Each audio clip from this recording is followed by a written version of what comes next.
All right, let's dive into a story with a premise that's as simple as it is, well, kind of terrifying. The title really says it all. What kills me only makes me stronger. So just think about that for a second. What if dying only made you stronger? Seriously, what if death wasn't the end, but a level up? That's the wild idea we're going to unpack today.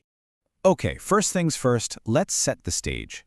This all happens in a universe run by the human empire, and their whole empire is built on the backs of some very special people. They're called adaptive humans. And no, they weren't born like this. It's actually the result of a science experiment that, well, went a little sideways. Or maybe, depending on your point of view, it went perfectly right. See, a synthetic gene that was supposed to give people customizable powers mutated. And suddenly, you've got this whole new superpowered offshoot of humanity. And of course, there's a power ranking. The Empire loves its categories. You've got your base tier, just one power. Then you move up to prime and high. But the real heavy hitters, they're the unbound. We're talking 16+ powers, maybe even limitless. These guys are the absolute game changers. So what's the point of all this power? Well, it's not for parades. This is absolutely key. The Empire uses its most powerful adaptives, especially those unbound, as living, breathing weapons. They're the shock troops, the tip of the spear in the Empire's constant push to conquer new worlds and grab more resources. And that brings us to our main character. Because in a world full of living weapons, you just know the Empire has been secretly cooking up the ultimate one. His name is Kalan Hughes, and if you were his classmate, you'd just think he's another kid at the Military Science Academy. But that's all a front. The truth? He's the Empire's #1 asset, their most valuable and by far their most powerful, unbound adaptive. So just how powerful are we talking? He's got 27 different abilities. Let that sink in.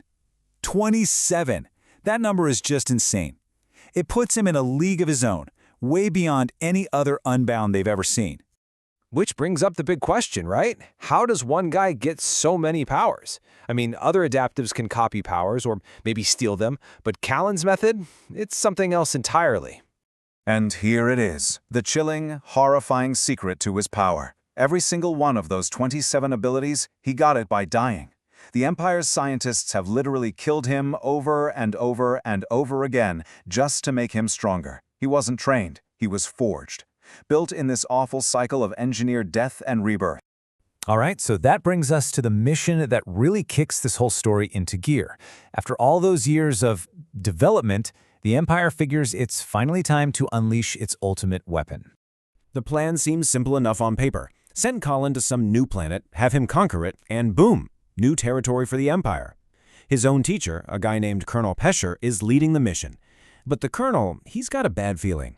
He thinks Kalan's a little too twitchy, a little off. He's even been spying on him, but can't pin anything down. So, despite his gut feeling, the mission goes ahead. But then, in the final moments right before they go through the portal, the whole act just drops. Kalan turns to the Colonel and calls him out on everything. He reveals he knew about the spying the whole time, that the whole friendly teacher routine was a total sham. You can just feel the tension spike through the roof. And right as that portal whirs to life, Kalan just looks him dead in the eye and says, "It's too late for you now." They vanish, and in that last second, the Colonel knows something has gone horribly, horribly wrong. Because when they step out on the other side, yeah, it is immediately obvious this is not the Empire's mission anymore. This is Kalan's show now. I mean, look at the difference here. The Empire's plan? Send him to a yellow-ranked world. Moderately dangerous. But Kalan, oh, he had other plans.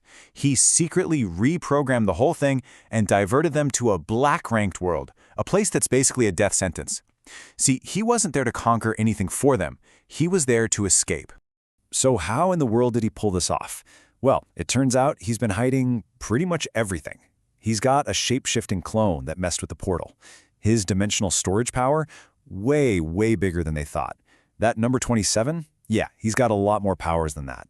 And the kicker, he found and disabled every single contingency plan, every kill switch the Empire built into him. He wasn't just one step ahead. He was playing a completely different game. And this quote right here, it just says it all about his mindset.